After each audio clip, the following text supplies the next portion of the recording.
Jesus ordenou aos discípulos que batizassem em nome do Pai, do Filho e do Espírito Santo.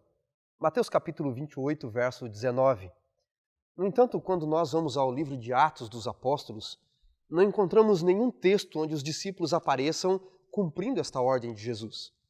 Isto leva muitos críticos da doutrina da Trindade dizerem que nós não deveríamos usar a fórmula trinitariana durante o batismo. Ora, os textos de Atos dos Apóstolos que trazem batismo e fórmula batismal são os textos de Atos 2,38, Atos capítulo 8, verso 16, Atos 10, 48 e Atos 19, verso 5.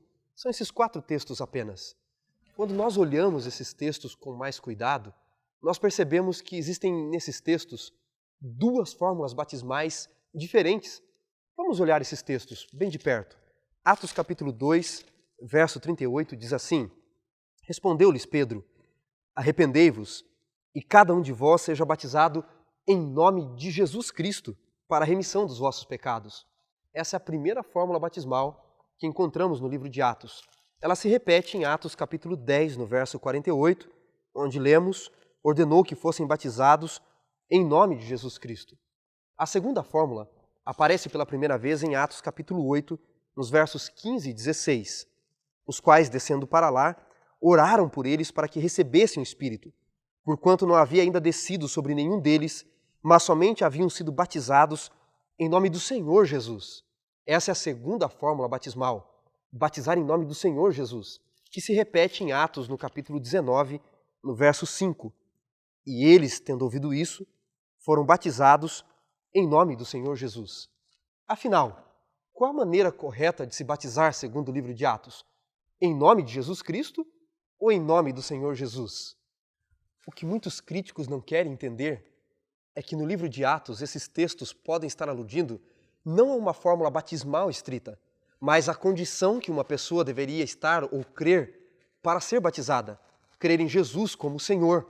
Também não entendem que no livro de Atos e nos outros livros do Novo Testamento, os discípulos são apresentados como cometendo muitos erros, porque eles não compreendiam muitas coisas. Em Atos 3, verso 1, diz assim: Pedro e João subiam ao templo para a oração da hora nona.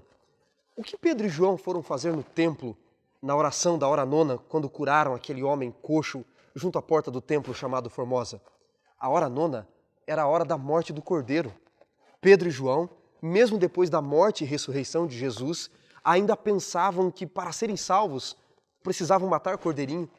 Em Atos, no capítulo 10, para pregar a um gentio, para tirar o preconceito de Pedro, Deus tem que baixar um lençol numa visão, um lençol do céu por 3 vezes, senão Pedro não iria.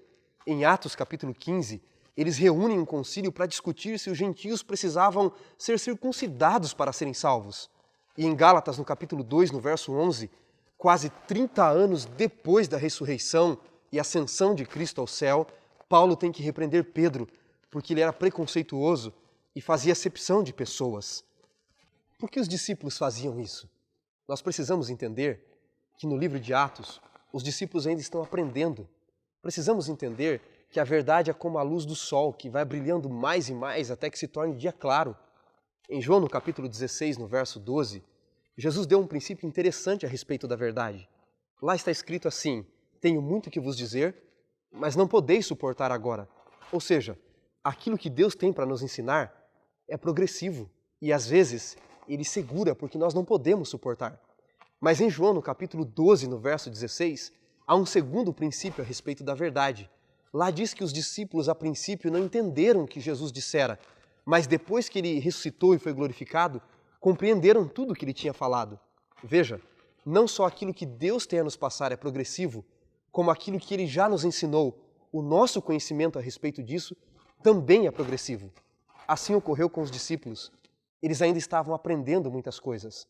Homens que ainda achavam que salvação era por morte de cordeirinho, que os gentios deviam ser circuncidados, que faziam acepção de pessoas.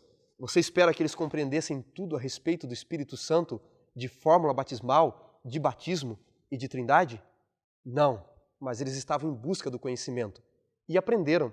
Tanto que no ano 70, através da Didaquê, que é o ensino dos apóstolos, lá está explicado, através dos próprios apóstolos, que o batismo deveria ser em nome do Pai, em nome do Filho e do Espírito Santo.